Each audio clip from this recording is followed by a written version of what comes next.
Mercedes yang orang sangat takut nak pakai untuk C-Class. Ini adalah model W205. Tapi sebenarnya untuk CKD sangat berbaloi dimiliki. Kenapa? Sebab model ni harga jauh lagi murah dan lebih lasak sebab dia dah pakai coil spring. Dia tak pakai air sus ataupun diorang panggil airmatic lah untuk Mercedes. So kita review untuk walk around dulu kereta ni secara detail. Saya akan cerita secara terperinci. Let's go. Kita tunjukkan secara detail kereta ni.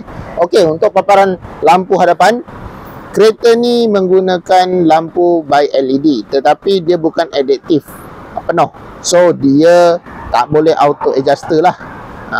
Dia baru boleh tinggi rendah saja untuk model ni.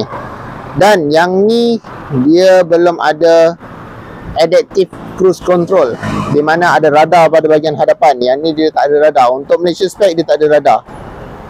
Okey. Selain dari tu, sport rim untuk CKD Malaysia dia pakai saiz 17 inci 225 50 R17. So comfort lah, sedap lah, cukup selesa. Okey, untuk bahagian belakang boleh nampak dia akan turun sebanyak 15 mm dia punya ketinggian dia dengan hadapan. Kalau yang model air suspension tu dia boleh tinggi sikit. Yang ni dia fit. Dia lebih rendah, nampak sporty lagi lah. Dia datang dengan avant-garde spec.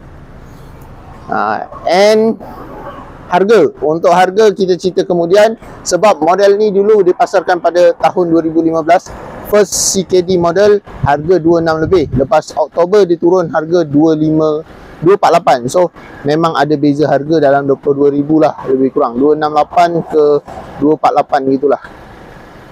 Memang shock lah siapa yang model ni, siapa beli memang okey. Engine 2.0 184 PS, ada 300 Nm torque, 7 speed G-tronic, 0-100 7.6 saat. Top speed 235. Limit lah. Pada saya dah cukup dah sebab torque dia tu yang sedap untuk pick up. Untuk model baru dia dah datang facelift unit, engine 1.5 EQ boost.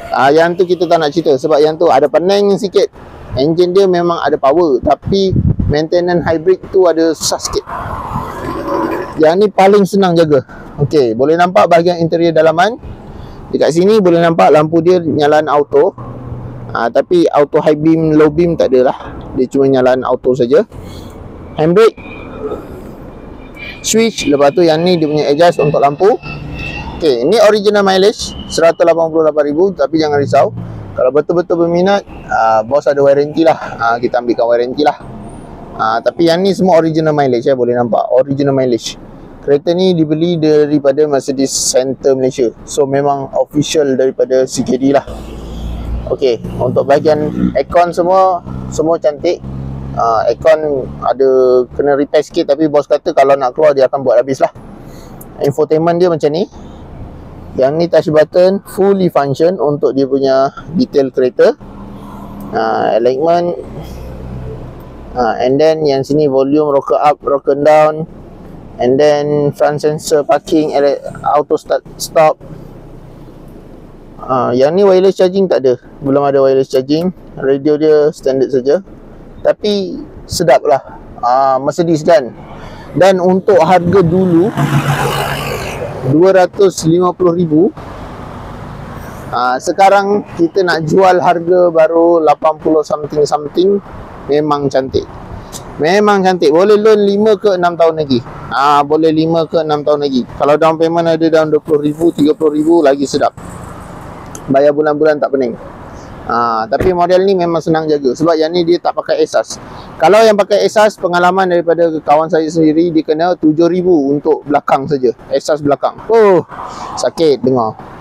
Tapi yang ni dia pakai coil spring. So okey, memang jimat jauh. Okey, boot space jom kita tengok. Untuk boot space dia macam mana. Ini boot space dia. Belum ada auto boot tapi dia punya spring kuat. Bawah ni dia ada dia punya repackit tayar apa lah, semualah. Dia tak ada spare tayar model ni. Okey, itu saja. Jangan lupa yang berminat nak dapatkan Mercedes C200 model CKD Malaysia, boleh WhatsApp saya 0177145604 ataupun tekan link pada bahagian description. Okey, bye bye. Assalamualaikum.